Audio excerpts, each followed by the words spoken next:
Good afternoon, everyone. Welcome to the MMAOB Daily Podcast. It is Monday, February 27th, 2023. I'm your host, as always, Adam Martin. Got my boy, Big Marcel here. I'm going to recap UFC Vegas 70, Muniz versus Alan Marcel. Last minute switch up there with the main event. We'll talk about what happened there. And then after this podcast, guys, UFC 285 preview.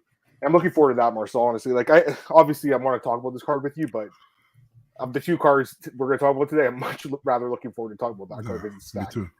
How you doing, man? Yeah, doing well, man. How about you? Not bad. Looking forward to talking about this card with you, and we'll get through this, and we'll talk about Bellator as well a little bit. I didn't really get a chance to watch too much Bellator, Marcel. I don't know if you did, but was more focused on UFC that day. Plus, it was in the morning, so I just had some stuff to do on Saturday.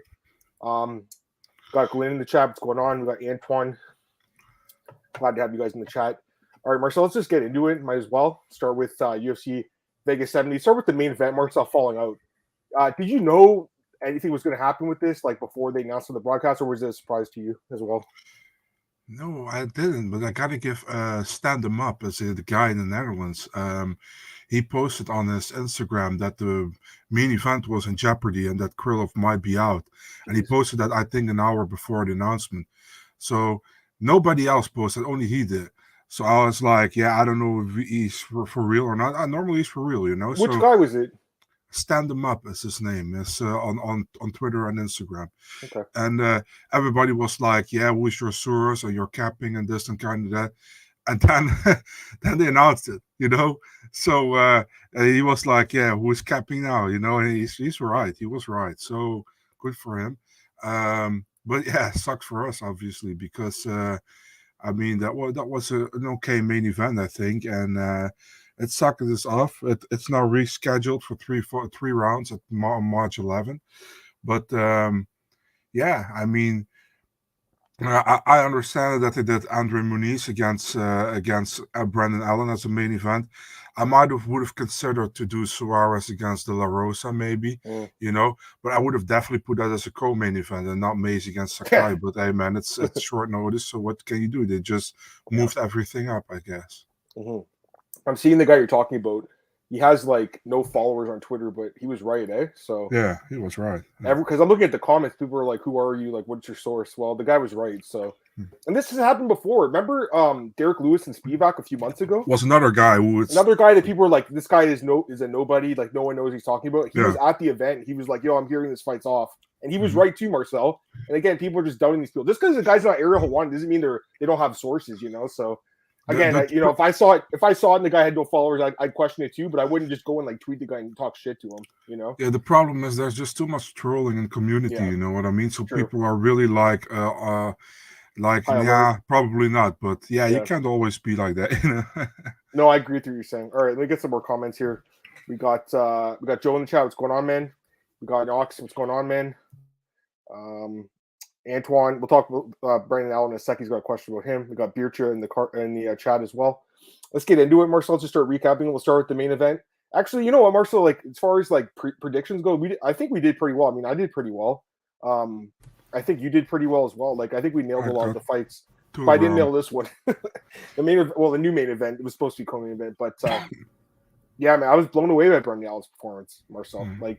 2 weeks in a row, we have an upset in the main event now. Last week with Blanchfield, now with Allen. I figured it'd be a competitive fight. That's why I was taking Muniz by decision, because Allen obviously is a good grappler. But Marcel, I got to be honest with you, man. If you asked me before this fight started, who would get a submission, there's no way in hell I'd pick Allen to get the submission. The fact he finished the fight by rear naked choke to me is extremely impressive. If you look at his record, most of his wins are actually by rear naked choke. It's his specialty. He's good at it. But I didn't expect him to do it to Muniz. It just shows you how much this guy is improving, Marcel. He's young, he's getting better. I think he's a Killcliff guy, right? If I'm not mistaken. Yeah, he is. Yeah. You know, I love that gym. I can't believe I've been picking against him lately, but I just thought Muniz was the real deal. You know, I got to be honest. I really did. The guy was on a 9-fight win streak dating back to 2016. Was looking great in the UFC, but looking back now, Marcel, I guess the Uriah Hall fight kind of showed us if he doesn't get that submission in the first round, he's gonna struggle a little bit as the fight goes on. His cardio is not amazing, and you saw that here in this fight. First round was competitive. I actually scored it for Allen. I don't know who you scored the first round for, but I had it for Allen. Two of the judges had it for him. One had it for Muniz. Second round, obviously Allen. So for me, it was 2-0. Allen heading in the third round. We need to finish, and it was Allen who gets the finish. I don't know. I'm just really impressed by the guy. Like, I didn't expect him to not only win the fight, but finish Andre Muniz. This is a huge win for him. Puts him in the rankings. And again, he was only 27. He's so young, Marcel. And he's got an 8-2 record now. 10-2. No. Sorry, let me read this again. 9-2 record in the UFC plus the Contender Series, if you want to count that. Could be 10-2 if you want to count that fight. Just Aaron Jeffries, a good fighter. Yeah, great win. UFC quality fighter, exactly. So he's got a good record. The 2 losses to Strickland and Curtis, the 2 training partners, which is funny, by knockout. Other than that, Marcel won all those fights. The McCoon fight was the one that we kind of thought, that's the one where I was like, I don't know if I really think this guy's that great, but he's looked amazing since then. So gotta give this guy credit, Marcel. Another rear naked choke, another bonus for the guy, and credit to Dana for giving 6 bonuses on this card for all the finishes. I almost feel like just because he was at the card, he gave all the bonuses. If it was just like Shelby or Mick Maynard, I don't think they would have given out the 6. But anyways, Marcel, I've talked enough about it. I want to hear your thoughts on the fight. But yeah, I was very impressed. Yeah, you asked me who I scored the first round for. I cannot tell you because I had to take a dump at that moment. So, dude, you should have picked the Sakai and Mays fight for that, man. Yeah, I know, but I didn't have to find that. So I cannot tell you, to be really honest. I think Allen did great for what I saw, when I came back, like the end of the first round. I mean, what can you say about this? What he did against Muniz? The thing is with Muniz, I think Keith Schillen said it well in the post-fight recap he had. He said many people were talking about Andre Muniz having the best ground game in the division. And being the most difficult fight for either Israel or Alex Pereira on the top. But man, he did himself a bad job last Saturday. You know what I mean? I mean, Allen did great. I think very good. And what I told you before, man, Andre Muniz, we were talking about him. Remember when he took this fight, and we were saying like, why did he took a fight against a no-ranked opponent again, And I told you back then that I heard from multiple people that he turned on 4 fights to fight up instead of down, So I think they put him out of the rankings with the loss against Allen here. Yeah, good win for Allen. What can we say about it? I mean, for Allen, the whole division is open pretty much. You can match him against pretty much everybody. You can do the rematch against Curtis. If possible, the Strickland is too far away at this moment, I think. But who did he call out? He called out Dricus du Plessis, but with a loss or with a win on Saturday. I think that's perfect. Jack Hermanson is perfect, So there are a lot of options for him, and I'm happy for him. He finally he got that important win in the division because he was waiting for that. And I don't think back then, I think he was favored over Chris Curtis back then when they fought. So that wasn't when Curtis was ranked yet. But against Strickland, for example, that would have been a big win for him, and he wasn't able to get it back then. So for him now to finally get his first win over ranked opponent is big. He got a win over Holland, but that was what's that middleweight? Was middleweight Holland, right? I think so. Yeah, it was debut, right? I believe. His debut was against Dawkins. I think it was the second fight, but Holland and Allen was his first UFC fight. I'm just checking right now. It was a 185. Yeah, it was just, and the third fight was Dawkins actually. And you forgot about Tom Breeze as well was in between. So fuck. Okay. Nice. Yeah, but good. Well done for Allen. Man. What can we say about it? Yeah. And not only that, I'm just looking at his record right now, guys. Like he's very active. He fought 3 times last year, 3 times in 2021, 3 times in 2020, 3 times in 2019, 3 times in 2018, 3 times in 2017, 6 times in 2016. He made his debut in 2015. So this guy's just not getting injured. He's just staying active and getting better. So I mean, a lot of credit to this guy. He's a young fighter still, 27.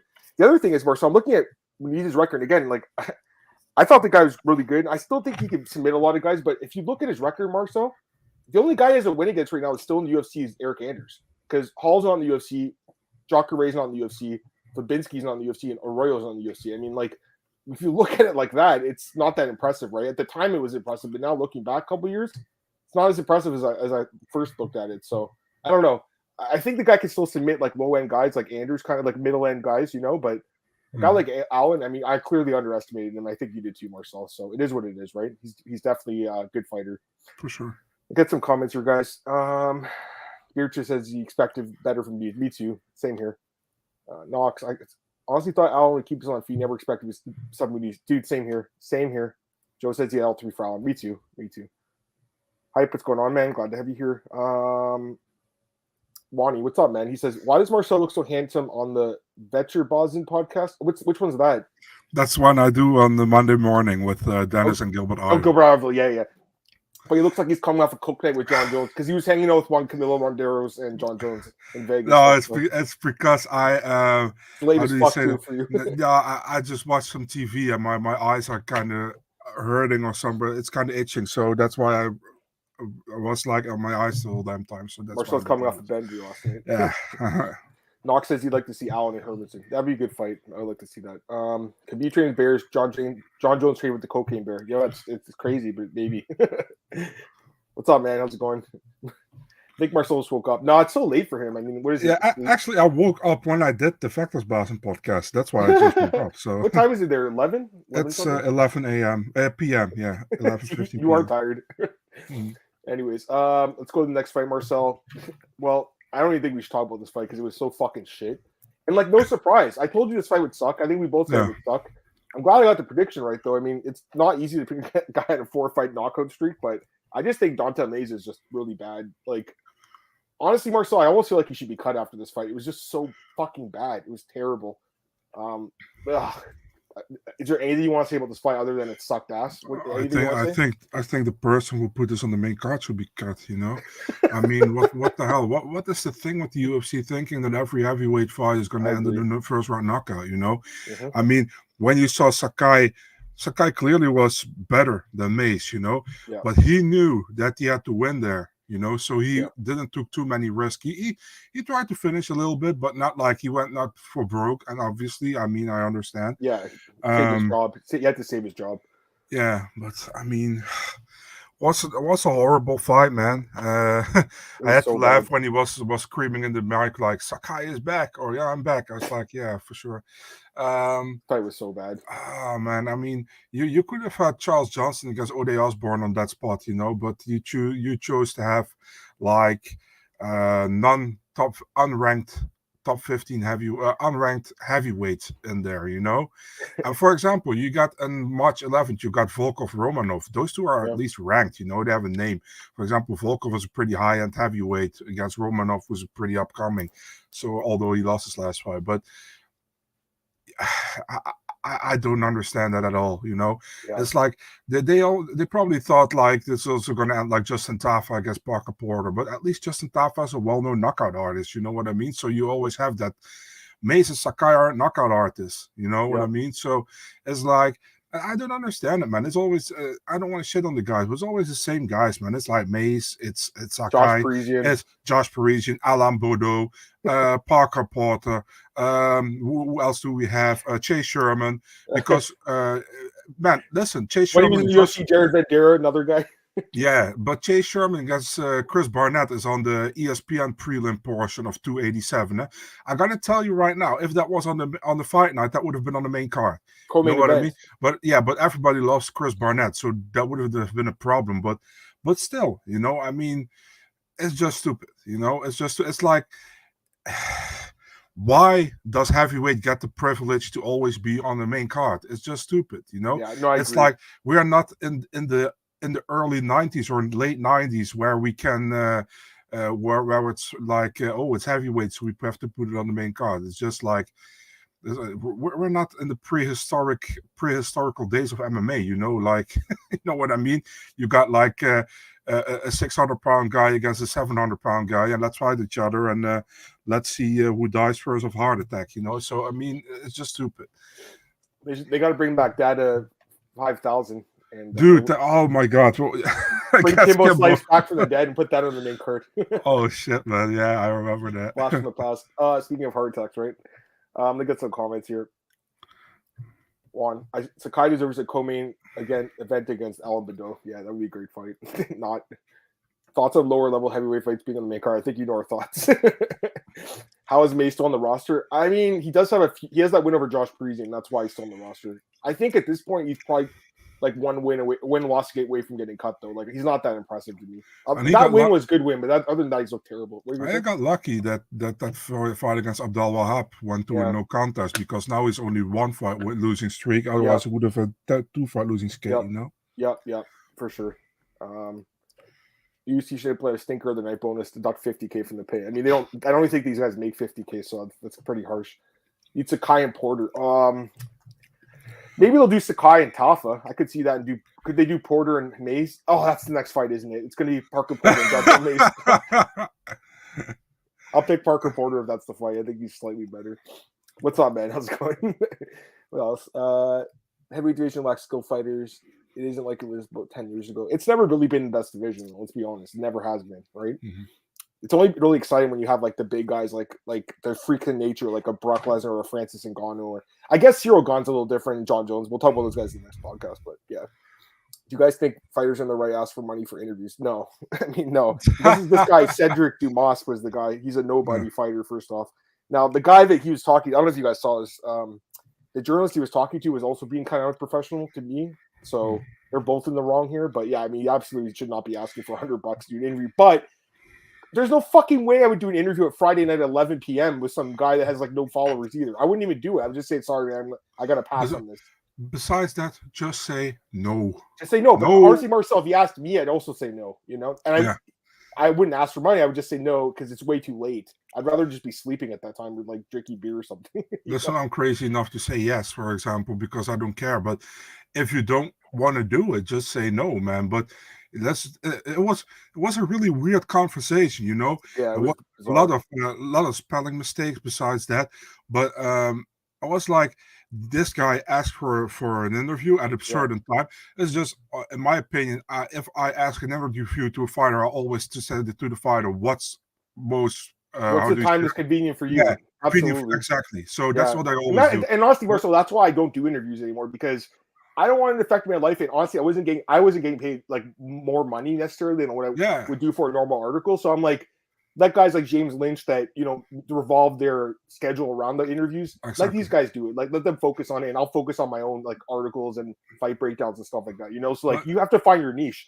And the thing about this guy is like, I understand what Abe Kalvat's his manager. I kind of get what he was saying. Like in a way, like he's like, not just because the guy asked me for an interview doesn't mean I have to grant it to him. Like I get that. At the same time, asking for money was stupid. It was a bad look.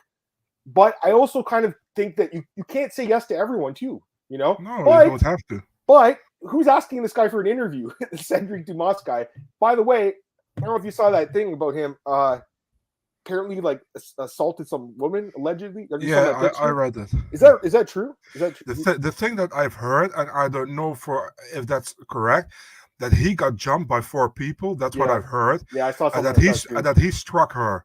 He got jumped by 4 people. He struck her. Self-defense or something. Yeah, that's what I've heard, but I don't know. You know, weird. I don't know for sure. So it's bizarre, but but that's why But that's why I don't want to burn my hands on it, and many people don't want to burn their hands on it. You know what I mean? So it's like, what can you do? But to go back to the question of the interview, the thing is, like when this guy asked $100 and the guy said like, I can't do that.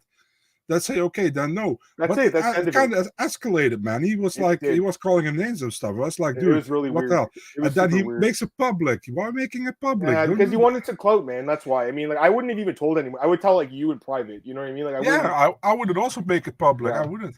Yeah, but yeah, I mean, you're not supposed to pay for the interviews. Like this whole start with the first time I ever heard of this was with Patty Pimblett. That's the first time I ever heard. And now these other guys are asking for money too. Like it's stupid. But like, again, Marcel, I kind of understand it. Like he's a busy guy. Obviously, he's training a lot for this fight, for his debut. And I wouldn't do an interview either at 11 p.m. I would have just said, sorry, man, I can't do it. That's what I would have said. But that guy clearly doesn't have much class. Let's be honest, Marcel. He's kind of a dick too, right? Yeah, but I mean, which fighter is going to do an interview at 11 p.m.? I mean, pretty much nobody. All these fighters are awake at 7 a.m. in the morning or 6 a.m. So their training schedules are so they have to sleep, right? Like because they're training 2 or 3 times a day. Anyways, let's get some comments here. If you could both interview one MMA person, who'd you pick? Like a one-on-one interview, you're saying? It'd probably have to be like a legend, like a GSP or something. Just someone with a lot of knowledge of the sport, you know, someone like that. Like even like a coach that I really respect, like a Faraz or something. Like I guess someone like that. Anything for you, Marcel? Like, No, I haven't really thought about it, to be again, really like honest it's not with really my thing. Like I've done a lot of you. interviews, especially when I started MMA. I've been in this business for 12 years now. It's my 13th year. When I first started, I was doing interviews all the time. When I started at the Score, Marcel, I used to talk to fighters all the time. Yeah. But again, like over the years, I just found like I have to like take time out of my schedule and revolve my schedule around it. It's just for me, it wasn't my thing I wanted to do, and it's worked out well for me. I mean, I'm doing pretty well now with just what I'm doing. So It's kind of like always feel like the same, you know. If you interview fighters leading up to their fight, it's always like how was training, how was it's pretty much always the same. that's why I like guys like James that ask like different questions. Like, yeah, for sure, yeah. Right? But it's also like you gotta have talent for it. You know, it's not sure. like that's why I say like everybody can interview, but not everybody can interview. You know what I mean? Yeah. Yep. All right, let's get to the card again, Marcel. Our girl Tatiana comes back with the vengeance, gets the submission win over Montana. I picked by submission, Marcel. That was one of my better method of prediction this week. Yeah. I figured she would submit her. You know, and to be honest, Marcel, it was somewhat competitive. Like Montana's, she's pretty tough girl. Her record's not good in the UFC, right? Like it's 4-4-1.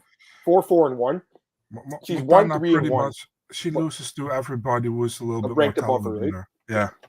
I think she's decent. I know Dana White said some good things about her. Like I don't think she's that bad. But anyways, she made a mistake, right? Going for that. I think she just put her neck down, right? And then obviously Tatiana just saw it and grabbed it. And Marcel, remember I kept talking? I'm like, what is she doing with her new boyfriend, Patchy Mix? What are they doing? They're training jiu-jitsu like all the time. What is Patchy Mix good at, Marcel? What's his signature move? His guillotine choke. That's his best choke. You don't think he's been teaching it to her? That looked like Patchy Mix in there, man. Like the female version with that choke. It was nasty. It was tight. It was brutal. It was vicious. Did she go to sleep? I can't remember. Did she tap or go to sleep? She tapped. She did tap. Okay. It was, man, if she didn't tap, she would have went to sleep. I don't think Tatiana looked amazing in this fight. I'll say that, Marcel. Like she got the win. She got a nice submission in the end. It was a bit of a struggle to get Montana down and hold her there because Montana is a pretty big girl and strong. But in the end, she got the submission. And again, 4 years away. 4 years. That's a long fucking time to be away. So I give her some slack on that. I actually think now looking back at it, she was talking all week. I want to go back to 115. I'm like, why? I can see why now because she doesn't have that size advantage like she did at 115, right? Where remember when she fought Carla, it was just like it looked like a bantamweight fighting an atomweight. I think it's a good move for her, and I think honestly, Marcel, looking back at it now, we were talking about her fighting for the flyweight belt next. I think go back to strawweight fight like a Rose or someone in the top 3, top 5, and she gets a title shot after that. So that's what I'm thinking happens for her because I think she's making the right choice by going back down in weight. I think it was good to take this fight, get some more cage time, but 115 is her weight class, Marcel. What do you think? Yeah, man. I mean, the first round was kind of competitive, although I still think she won the first round, but it was kind of competitive. Second round, she took over, and we saw the old Tatiana Suarez, in my opinion. Yep. Yeah, and I agree with you, man. It's good to go back to 115 for her, probably. And the crazy thing is when she was last ranked at strawweight, she was number 2. Rose was number 1 back then, and the champ was I think Zhang was the champ back then. I'm not sure, but to be really honest, man, I only think that at 115, I think only Zhang is a problem for her there, and a problem. I mean, a competitive fight. I don't think Rose is a competitive fight at all for her at 115. I think she smashes Rose, to be really honest. Rose is a problem with the takedown defense, right? We saw that against Weili. Right? Yeah, and for example, Esparza, somebody asked her if she wanted to do a rematch with Esparza. She was like, "I'll probably catch a case for that if we do that again." So no, let's not do that. That fight was a complete beatdown. That first one, it was. Exactly. And there's also Andrade or Lamos, but she smashes both, man. I think So for me, honestly, I can call me crazy. I want to see her fight for the title against Zhang because I think that's the only competitive fight for her at 115. It's kind of crazy, maybe too early. But are we forgetting someone? Like, is there some other contender we're forgetting right now? Maybe Yan Xiaonan, but she smashes Yan Xiaonan as well. So or Tatiana. Yeah, Yan Xiaonan. I'm saying who smashes her. Oh, UFC rankings website's really fucked up, by the way. I know. You see 4 plus a Russian. Yeah, I'm looking at it. Yeah, it would be Marino Rodriguez lost to Lemos is there too. That's another fight. Yeah, Right? but those two also have stand no chance when she can implement the wrestling. You know what I mean? So Yeah. the only thing that matters for her at 115 is Zhang, and Yeah. that's because Zhang has good stand up and also her ground game is pretty good. Yeah. So that's the only girl that can maybe match her. In a fight. You know what, And I understand. Marcel? Yeah, Do it. Just do that fight, and then you could do Jan and Lemos instead. You could do that yeah. fight. You know what? I think you're right. I think you're actually right about this because I'm looking at the rankings right now, guys, and like, yeah, I mean, Jan and That Lemos that are good fighters, but like, do they really have a chance against Zhang? Not No, really. there's literally nobody you favor over Tatiana in that ranking. Maybe you can maybe leveled with Zhang, because Zhang is really improving, Yeah. you know. So is it maybe too early? Maybe, but like I said, man, after the Nina Nunes fight, she was ranked number 2, Right. and Right. she went away. She fought the flyweight now because she said after the during the media day she didn't want to bother about the weight cut. She just wanted to go back in there and fight. She did. Man, I don't mind her. Listen, man, what you gonna do with Sang Wei Li when you do a third fight with Rose? Like Rose just lost to I Carla, don't want to see that again. the Carla fight doesn't make sense. Jessica Andrade, I like it, but she just lost to Blanchfield Yep. at 125. Yep. Lemos maybe, but Lemos lost to Andrade earlier last year. So it's like, and Jan Jonan just beat Mackenzie Dern, but Jan Jonan lost to Marina Rodriguez before last year. So it's like there is no clear-cut contender in my opinion. And I like Suarez fighting Zhang, man. I think it's a great fight, And the winner of that, imagine Willie Zhang wins, let Rose fight somebody else. You still can do the third fight. Mm-hmm. And if Tatiana wins, you can do it against everybody because Yeah. besides the Sparza, she hasn't fought anyone there. Dude, I love it. Now that I'm thinking about it, I think you're right. I think Marcel's right with this one, guys. Because you just got to fight. Like if this was like a return fight, like fight for the belt, no. But we saw her in the cage. She did well. The only question is, does she make the weight? Right? Like That's the thing. Yeah. Let's get some comments. Joe's asking. Yeah, this is what he's saying. Joe Eagle, can she actually make the weight without getting injured? Hopefully, because man, she's good. Oh, Tatiana and Andrade would actually be not bad either. That would be a good fight. Andrade is gonna have. I wouldn't mind Andrade against Marina Rodriguez. That would also be kind of fun. Brazilian violence, Marcel. That would be a good fight.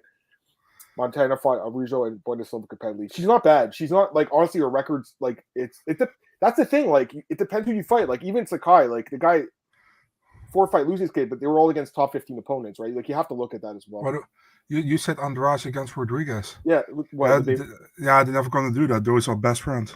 They're best friends. Oh, okay. Yeah. I agree with Joe. I'd like to see hey, what's up, Marcus? Tatiana stay at 125. She's not going anymore, Marcus. She's moving down. Yeah. Emily Ducote. She actually has got a fight booked. She's fighting Pollyanna Vienna, right? I think that's the fight. Yeah, I haven't put it out yet because I haven't seen it. I seen AG fight had AG right? posted it, yeah, but I haven't confirmed it myself, so I haven't posted Fair enough, it. but they're pretty legit. Yeah, definitely. I agree, Marcel. Doubt they will do it. I think she'll fight a contender first, probably. But I actually think Marcel might be right about this. Juan giving her title fight 115 is giving McGregor a title shot at lightweight after you beat Cowboy. I don't know, because the thing was, guys, like before she got injured, like everyone was talking about her as the champion. Like she hasn't lost yet. She's still fucking undefeated. Like she's never lost. I don't think I have an issue with it. Tatiana could be a 3-weight division champ. Can I reply to Bertje? Because listen, man, if you put McGregor now in the lightweight division, I almost favor everybody over him. Almost everybody. Maybe everybody, but I say almost, like maybe 10 of the 15. Yep. Do you favor 10 of the 15 people in that ranking over Tatiana? No. Maybe I favor like maybe Zhang. Maybe not. Yeah. I have to think about that fight. Yeah, that's the only one in my opinion. Yep. No, I agree. She's just so dominant with the wrestling, especially that weight. Should you get a tune-up fight at the weight first? Well, Marcel's like she just got a title shot. That's what he's saying. By the way, is this fight? Because I saw this rumor as well. No, it's not true. Korean Zombie. It's not real. Or okay. All right, let's go. We're good with this. Go to the next fight then. Yeah, for sure. So my Canadians, Marcel, going at each other. Like I had a tear in my eye because it's beautiful to watch, but at the same time sad. At least a Canadian win. Yeah, Canadian at least. Well, actually, we had 2 Canadians win on the yeah. But this is way better, anyways, than Mike Malott one because he's got star power oozing about him, right? Don't you think? Like, I think this guy's great. I really like him, Marcel. He's got a good record. He's looked amazing in the UFC with the 2 finishes now in the first round. Remember, guys, like he took a break to coach, right? Like he's got so much knowledge now, and he's got so much experience, like just from coaching. Comes back to fighting, he's looked great. I really like Mike a lot, man. And you know, he went on the. You gotta love it. He goes on the microphone and says, you know, we got to go back to Canada. We have to go back to Toronto. Here's what I'm thinking, Marcel. You were cheering when he was. Oh, I was fucking loving it, dude. Are you kidding? I was fucking loving it because I haven't seen it. We haven't had a card here, I think, since was it Halloween or Ortega? Was that the last card? I think it's awesome. Toronto, right? I don't know. You should know better than me. I think it was like 5 years ago before COVID. I think it was. Dude, it just makes sense. And then put him on either the first fight in the pay-per-view or like the prelim main event. And I think Marcel, honestly, he definitely deserves someone in the top 15 at this point, like at the bottom end. Like, I would like to see him fight like a Michel Pereira, a Santiago Ponzinibbio, a Li Jingliang. I think he's ready for those guys, man. I really do. Actually, some of those guys aren't even ranked, the guys I'm mentioning. Pereira's number 15, but Li's not in the rankings anymore? Wow, that's crazy. They booted him out of the rankings. Who? Li Jingliang. He's not in the rankings. Wow, that's surprising. So is Ponzinibbio. Anyways, I guess those guys aren't ranked, but you know what I mean? Like those are bubble guys. Those guys are in the 15 and 20 range. That, or even like someone at the bottom in the top 15. Either way, I think the guy's legit, man. I really do. Guys, he's looked amazing. I think all of his wins are by finish in his career too, right, Marcel? Like, he only has the one loss. Was it the Wadu? Was that his only loss, I think? Yeah, and he got 9 finishes all in the first round. Dude, he's fucking awesome. He's a great fighter. Oh, my God. All of his finishes are in the first round. Yeah. And, man, he's so good, Marcel. Like, he's so fucking good. Dude, what do we do with him next? What do you think? Yeah, so I had 3. I actually wrote about him today. I had three names in mind. You know, let's hear him. I was thinking about Jeremiah Wells, who is also deserving of a step up in competition and hasn't lost in the UFC yet.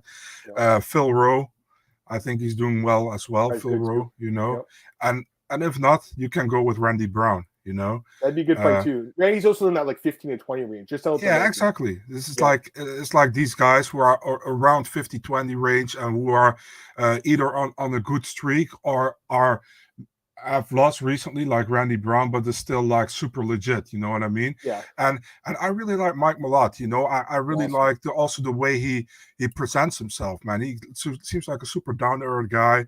Knows what he does. A really well spoken guy as well, in my opinion. I really like him, you know, and he shows in the octagon as well that he's legit as well, you know. So I think for Canada he's a great dude, you know. I really think he is. So I like to see him getting a level up in competition this next fight. And let's hope for him it's in Canada, and let's hope for you as well, you know. And by the way, like looking back, like I'm surprised the odds were only like minus 200 for this fight. Like Johan is not that great. Like I mean, he's a UFC fighter, but he's 1-2 now, and man, he got submitted. Marcel kind of looked like a white belt on the ground, didn't he? Like, let's be honest, like it wasn't close. I also think Malott's very high level, but he didn't defend that choke very well. Let me get some comments here. Malott's a problem. He's fucking good, man. Malott Morono, that'd be a good fight too. Like again, Morono's like in his other rankings, but he's a quality fighter. Like Morono was about a minute away from beating Ponzinibbio before he got knocked out. Like, that's the truth. We got our boy Alex the Drinks in the chat. Last Canada card was Gaethje Cowboy. Correct. That was September 2019. I was talking about Toronto, though, specifically. I think it was Ortega and Holloway. I'm pretty sure it was. Which was 2018, I want to say. December 2018. So long ago now. It's almost 5 years, right? I think he was over 60 and 20 not ranked. That's fine. I'm good with that. Ain't truth to Patty Dober. No, it's fake. Fake news. Like to see Malott versus Wells. Philly versus Toronto, Joe. Come on, Joe. You know Toronto's going to beat your ass. Phil Rowe, Mike Malott. That'd be good. It would be a good fight. Actually, I kind of want to see Phil Rowe and Jeremiah Wells too. That'd be a good fight, man. 2 violent finishers. That'd be good. Malott versus Jack Della Maddalena in Toronto for UFC 298 for the belt. That'd be fucking sick. I love both guys. Huge fan of Jack Della Maddalena. Am I the only one who thinks Tyra is much more likely to champion McKay? Maybe. He's really good. He's super young too. He's like 22. Yeah, Malott was good odds, man. He was in my best bets. I've been killing it lately. I had a stop. There were a few weeks ago that guy came in the chat and was like, "You guys are struggling." I'm like, "Yeah, I know." And like since then, my best bets article, like I barely got anything wrong. So, you know, it's been good. Anyways, let's go to the. That's it for the main card. It was a 4-fight main card. Yeah. Prelims. Another guy I loved, Marcel, coming here. Trevor Peake knocking out Eric Gonzalez. Now, this fight was it was fun to watch, but dude, it was fucking sloppy as hell too. Like, I showed my dad the finish. I'm like, because he's like, was there any good knockouts? Right? I'm like, check this one out. He's just like, were these guys in like a barroom brawl or something? Because like, you watch the technique, Marcel, it you know, it didn't look like a UFC fighter, but I mean, Trevor Peaks got hammers in his hands. There's no doubt he was going for the kill. He got taken down a lot in this fight. It's a little worrisome, especially as he moves up the rankings. Like, he'll be fighting fighters that are better defensively than Eric Gonzalez, who just leaves his chin in the air every time. Eric Gonzalez is going to get cut. I think Marcel 0-3 with 3 stops. He's getting cut, right? I would say. I would think so. Yeah, I think so. 3 stoppage losses. No way he's getting another fight. I'm just like, I like Peak, you know, but not sure how far he's going to go. I think he can knock a lot of guys out the lower ranks, Marcel, but the takedown defense looked really bad in this fight. Again, the technique is very sloppy. I don't know. What do you think about this guy? Yeah, Peak sounds like Bryce Mitchell, by the way. Yeah, he does. Yeah. Yeah. What should I say about the fight? It was fun to watch, but it was weird, kind of weird technique. You know, like you said, it was like, yeah. What can you say? Like hammer fisting and Harry. He's like this. Like, it was so weird. Yeah. And by the way, fisting sounds kind of nasty, but I mean, I'm throwing hammer fists. Yeah. Somehow it worked. Yeah, it definitely worked.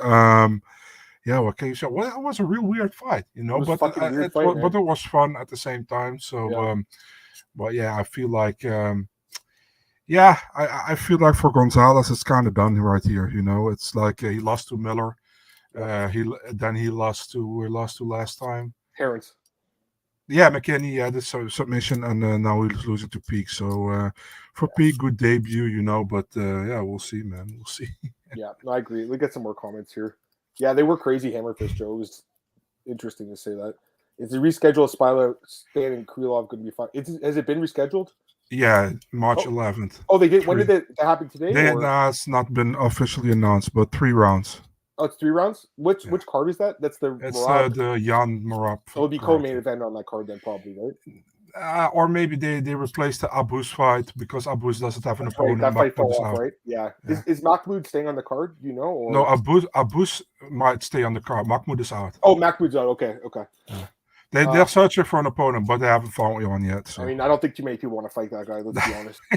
I wouldn't want to fight that guy. But it sucks, man. He finally has his visa. So maybe they could pay Cedric Dumas $100 to fight him because he wants that $100 so that they can do that fight. Peak and Bryce Mitchell's my dream fight. And both those guys they do sound alike. Peak's a fun character. Definitely have some issues moving forward in the division. Too wild to strike you to the best. Kind of agree. Yeah. Peak a good story. I'll fade in the future. Yeah, I kind of agree too. I mean, his ground game looked bad. He's definitely got power though, man. He throws from his fucking waist. Like, he's going to knock a lot of people out, but the wrestling looked really questionable to me.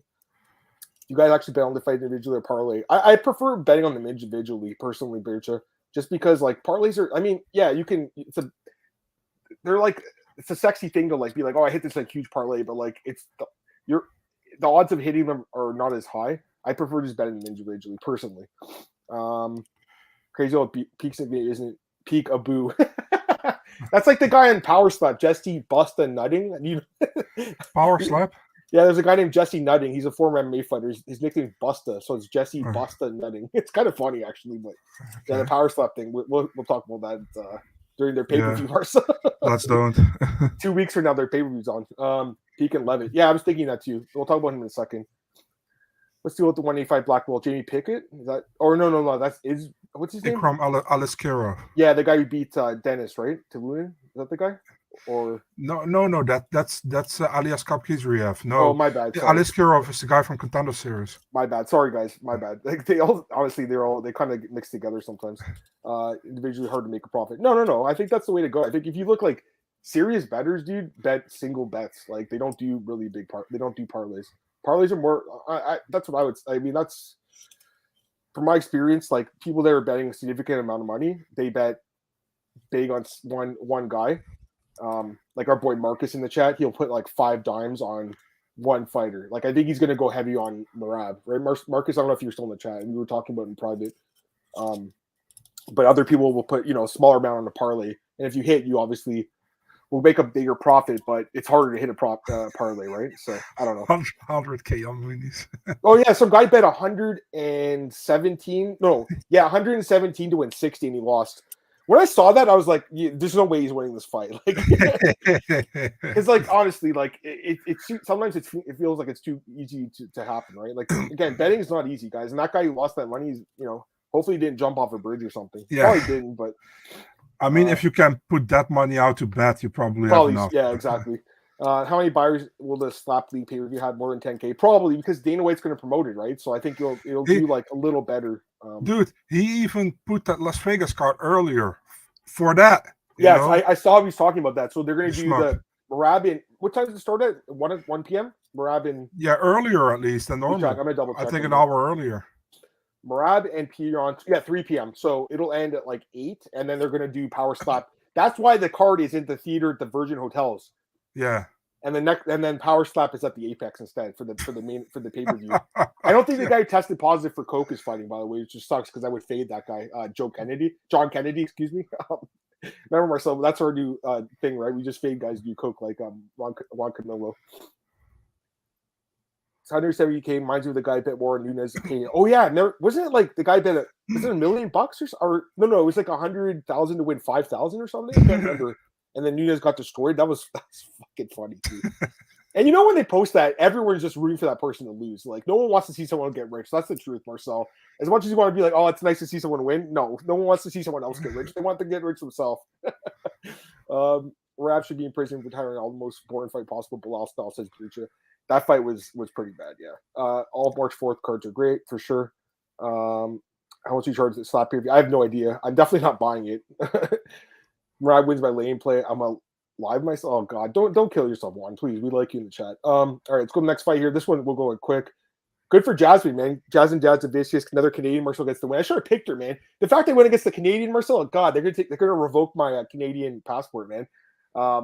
Yeah, no, Gabriella didn't really look ready for the UFC, Marcel. That's the truth. Like, I thought she was better than this. Stand-up's pretty good, but no ground game at all. Really easy fight for Jasmine. Any thoughts quickly?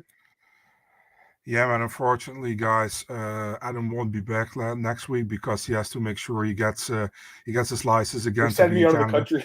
Yeah, yeah, man. I think Jasmine did very smart. Take her down, and that was where her best way was to win the fight. And Fernandez, she's mostly known as striker. But she couldn't let it go because Jasmine took her down. And a very good win for Jasmine, after getting pretty much destroyed by Natalia Silva last time.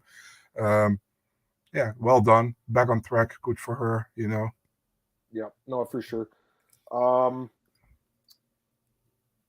Here's a comment. The only thing I'll ever think Jasmine for introduced me well Natalia Silva, Marcel's crush. Yes. I also gotta say, like, you saw Jasmine this time in the weigh-ins against Gabriela Fernandez. She did much more normal than what she did against Natalia Silva. She did really weird. You remember? Yeah. Like she gave like the vibes to Natalia Silva, like you shouldn't be here with me, Right. And this time she was disrespectful, and I think you should always be respectful. That's just my opinion. For sure. All right, let's go to the next fight here. We got Jordan Levitt knocking out Victor Martinez. Very impressive, Marcel. I love knockouts from the clinch, man, using knees and elbows. This was absolutely beautiful. So glad he got a bonus. Well deserved. All the finishes got a bonus. But yeah, I mean, Jordan Levitt, we both picked it actually, Marcel. Yeah, I think he closes like a small favor, but he was the dog when we picked him, so that was kind of a dog consensus dog of the week. Him and there was another one. I can't remember who the other one was, or maybe it was just him. Anyways, yeah, rough. Dude, I mean, he looked good, man. He looked great. I don't really understand why the line was so close. Like this guy Martinez hasn't fought anybody. Like I don't really get it. Anyways, go ahead. The person most surprised with the finish was Jordan Levitt himself. Like I've never dropped anyone. He's like I've literally never dropped anyone in my life. Yeah, and he looked good, man. Gotta say it, Looked great. And yeah, good win. Like I was talking with a friend before the card started, and I was like, why is Aliyev against Alves the first fight? The first fight probably should have been Jasmine against Fernandez or Levitt against Martinez, But Levitt showed us that he belonged where he was and maybe should have been higher. Yeah. He looked really good, beautiful knees from the clinch and stopped the fight in the first round. Great win. Brutal knockout, brutal. Yeah. I ended up betting on him too. I was jumping for joy after that one because man, it was nice. It's always nice when you get a quick knockout too. You don't have to sweat the judges. Did you watch his post-fight interview? No, I didn't. Oh, he's so fucking funny, man. You gotta watch it, Marcel. He had this like red suit on, and it's like how he is. His granddad, right? Yeah, his granddad. He's so flamboyant, right? Remember, everyone was saying he's like the first gay fighter. He was joking about that. He's like, I've been getting made fun of for a long time. Everyone's saying I'm the first openly gay UFC fighter, which by the way is not true because he's actually married and has kids. married to a woman, has kids with her. He's not gay, but he definitely like is very flamboyant. There's no doubt about that. But honestly, I like his personality, man. I really like the guy, Marcel. He's really grown on me. I think he's a pretty good fighter too. You know, like remember that fight with Matt Wyman that was nasty, that slam? That slam, yeah. That fight with Matt Sales, that submission he had, like his finishes have been just extremely violent. So I like the guy, man. And you know, he's got some experience now, right? Like he fought Paddy and he did okay in that first round with Paddy, and then obviously got submitted, but get a little bit more experience. You know, he's got a good personality. I think the UFC, like I'm not saying he's going to be a top 15 guy, but I think they can, you know, have some fun fights with this guy, Marcel. I like it, man. And I think this was a great performance by him. He's a funny dude. Yeah, that's what this guy's saying. It was funny, right? I think it was jokes. He's a joker, man. Levitt, twerk, or Montana nip slip. I saw the Montana nip slip. Yeah, that was good. Someone was saying like they need to change like the female attire because their boobs keep falling out. What was her name? Andrade, right? Her last week. Yeah, but you have that what Michelle Watterson always is wearing. You know, just the shirt, like sort of a rash guard. Rash guard, yeah. They could. Why not wear that? I know. All right, let's go to the next fight here. You know what? They didn't give a fight of the night, but I think this would have been fight of the night if they had one, right? Ode Osborne, Charles Johnson. I think it was a great fight. I really do. I agree. Very, very well matched, right? Like, excuse me, very close fight. I scored it for Ode Osborne. I thought he won the second and third round, Marcel. Or sorry, I agree. No, sorry, first and third round. Excuse me, that's what it was. I agree. It came down to the third round, right? It was 1-1, and it was close, but he got him down a few times, and I don't think Johnson did enough damage to override that. It was a split decision. It was a close fight, but I think the judges got it right. But yeah, it was a fun fight. Ode Osborne gets another win. Probably saves his job, right? Because he's being inconsistent. Yeah, anything you want to say about this one? It was a fun fight. Yeah, I got to give extra credit to Ode because he got that horrible nut shot. Oh, yeah, and that happened too. He took the full 5 minutes, right? Like almost, yeah. Yeah. I mean, and that's smart. You know, I saw many guys not taking the full 5 minutes and getting destroyed after that. So very, very smart done by him. I think Charles was really respectful about it because sometimes fighters get really like annoyed when these guys taking a full 4 or 5 minutes. And Charles was like, "Yeah, sorry, I hit you there, so no problem." And yeah, it was a good fight, man. It was a competitive fight. It was actually like I expected competitive. I picked Johnson just like you, I think. But yeah, Ode did well. And Ode said afterwards, I saw him on Twitter saying like many people were against me because I lost to Tyson Nam, but I took that fight on short notice. I was like, yeah, maybe that's true. Short notice too. Yeah, you mentioned that. Yeah, for sure. So yeah, maybe there's something truth in it. You know what I mean? So maybe we should give Ode another chance. I think Ode is a fun fighter as well. So I think it was a fun matchup. I would have loved to seen this one on the main card, for example. But yeah, good win for Ode, and I'm happy for him. He's back on track right now. That's some more comments here. I call that to be fight. Yeah, it was a great fight. I mean, they didn't win the award, but it was good. People crying robbery. I mean, honestly, I did end up betting on Johnson at the end. That's why Levitt saved my ass for the night, because on the prelims, I should say, because I ended up having a good night. But I was like, fuck. But I actually think the judges got it right. You know, like you got to be unbiased when you're watching the fights. Like I was hoping Marcel, when they said split, I was like, please give it to me. But I knew it was a good win. So Claudio was talking about John Jones. We'll talk about it in the next podcast. What happens if you don't get him after 5 minutes, win by DQ or no contest? I think it would go to no contest because it was the second round. It would have been depends where you are at the fight, and if the judge and if the referee says it's intentional or unintentional. I think it was accidental, this one. Yeah, well, definitely accidental. To be honest, it kind of looked like his toes actually hit the stomach, but the heel hit the cup. So it wasn't like, it definitely wasn't intentional. This one wasn't. Johnson could have won, started making dumb mistakes. He got tired, man. Oh, and Dewey Cooper is a good coach. There's no doubt about it. It's a good move for him to go there. You get UFC 247 Jones. Okay, we'll talk about him in the next podcast, guys. The person doing the foul should be doing push-ups or junkie jabs. Remember, he was doing that thing where he's like humping, and then Dominic Cruz was like, "This is what you're supposed to do." Do you remember when I think it was Rich Franco when he fought Wanderlei? So was that the fight where he was doing that? He was like humping in the fight. I think that's what it was. It was like years ago, but anyways, a couple other fights here quickly. We'll talk about them. Carl Deaton gets submitted by Joseph Leckie. No surprise here, right, Marcel? I mean, a huge gap in level, in my opinion. This guy probably shouldn't be in the UFC. I mean, he took the fight at short notice, but he's not that good. And then your boy, Nurullo Aliyev, gets the win. We have to talk about this one. Sure. Who'd you pick again? You picked Alves? I picked Aliyev. Oh, yeah, me too. Okay, so he definitely won the fight. I think that one scorecard for Aliyev's or Alves is questionable. I'll tell you that. John McCarthy's son. Yeah, it was a draw. Not really sure he scored the first round for Alves. Like the third round was the only one that looked kind of close, and then he just destroyed him, right? With the ground and pound, you couldn't even give it to him.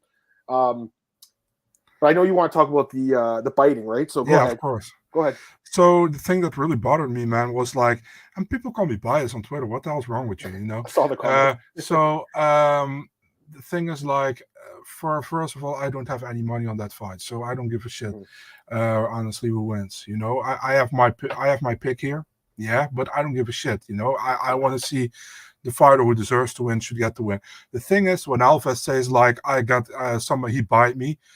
Mark Smith, who is always like overacting, you know, he's like, oh, bite Mark, yes, bite Mark, Toyoni, where's Toyoni? Toyoni is next to the cage, another amazing referee.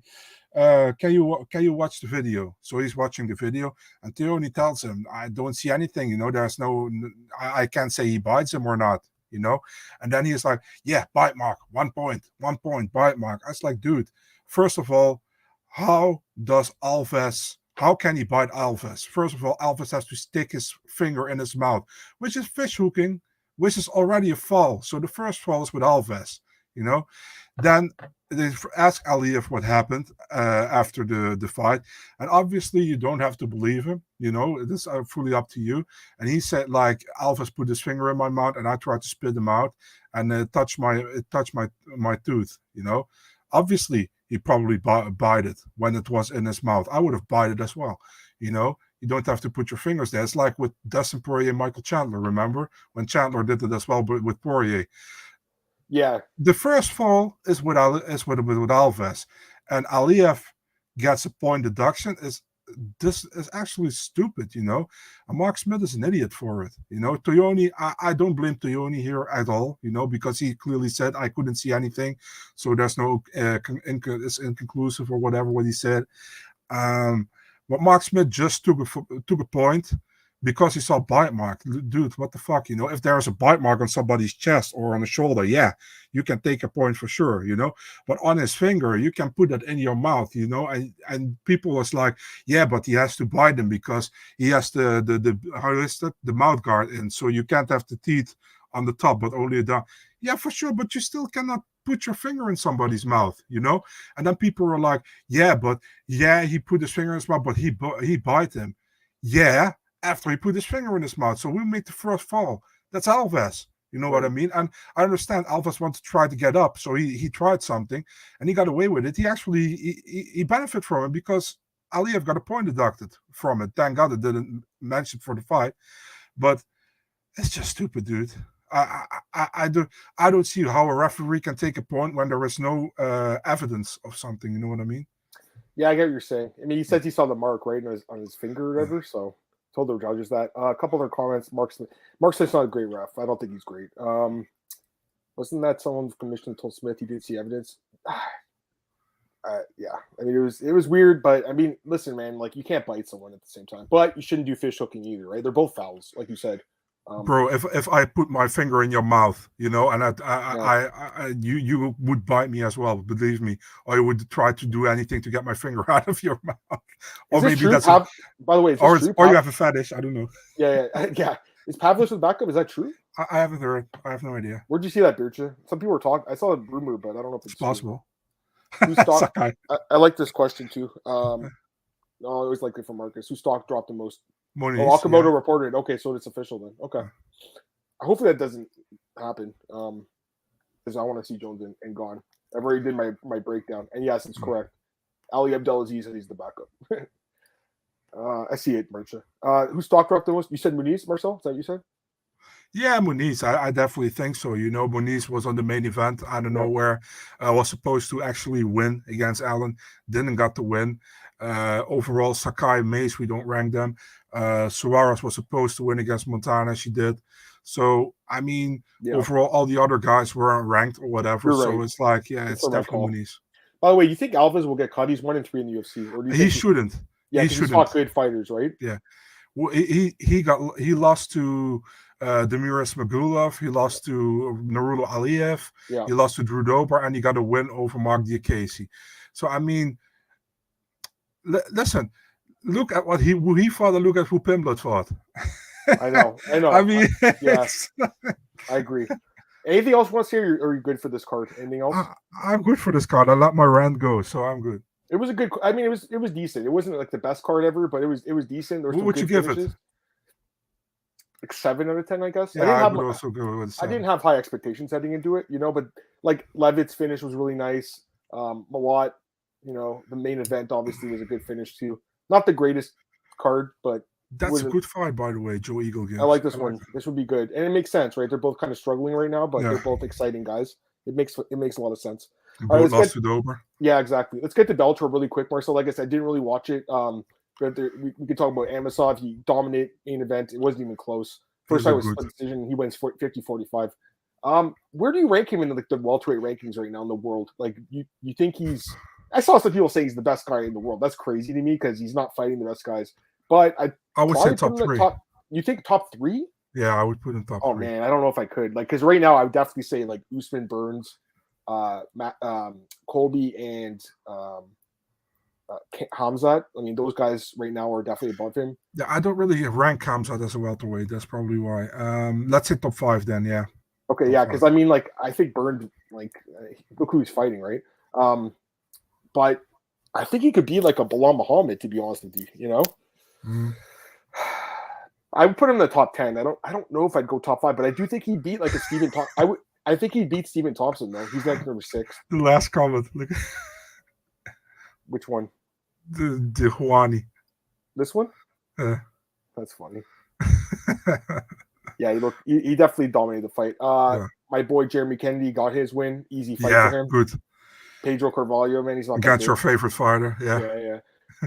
Bryce Logan upsets Peter Queally. Peter Queally, another loss, Marcel, by knockout. 3 straight losses now for him. He had a nice run going, and now he's just not good at all.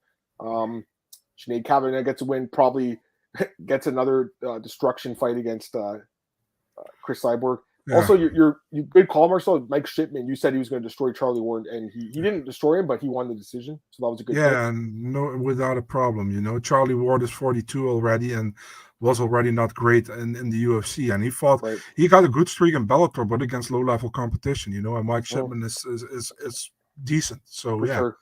And Zabit's brother Hassan gets a quick win, which we all figured would happen. I didn't watch much of it, so I can't really give too many thoughts. Joe thinks Amazon could be any welterweight in the world. He's really good, but I just think I would favor those guys and that's like that's still pretty high. Like, I'm giving him top 10. Like, there's good fighters in the UFC. I kind of agree with that, Marcus, too. Anyways, anything else you want to say? Because I want to get to this UFC 285 preview. I want to set it up. Is there anything else you want to talk about that happened at either Bellator or UFC this week or any other card? Yeah, man, I see you can't wait, so let's do it. One other thing I forgot to mention, the Jake Paul fight happened last night. Did you watch it, or? No, I see some highlights, and to be really honest, I don't really care about it. Yeah. I don't hate it. I don't hate it, but I mean, I have better things to do, I watched it. I was at home anyways. So I found his screen. Don't tell him. I thought he lost. I mean, it was a close fight, but I thought Tommy won the fight. So I think the judges actually got it right. I was a little surprised when the judges actually had it for Jake, but he did have a knockdown. So it was kind of weird. But I was going to ask you, because this fucking ref, he was trying to be like one of those umpires in baseball that try to like be the center of attention. Takes a point from each guy. Like, it was really fucking weird, man. Like, the ref was a fucking moron. Anyways, yeah. You're good? You want to get to the next podcast then? You ready to go? Do you think you can handle it? I can handle it. Okay, let's go. All right, we'll just end this one then, guys. Again, follow me on Twitter at @Adam He's Big Marcel 24 on Twitter, Instagram. Follow him for all of your updates on fights. Also at bookies.com. I got my best bets coming out tomorrow. Like I said, been doing really well lately, so hopefully the streak continues. We're going to talk about those fights on the next podcast here in just a minute. At my MMAUs.com, MMAOBsBreaker.com. You guys can follow Marcel at Eurosport Netherlands. And check out his other podcast with Dennis and Gilbert Ivo. All right, Marcel, let's finish this podcast, man, and we're going to start the next one in a minute, guys. Just give me a sec. I'll set it up, and I'll tweet it out. Peace.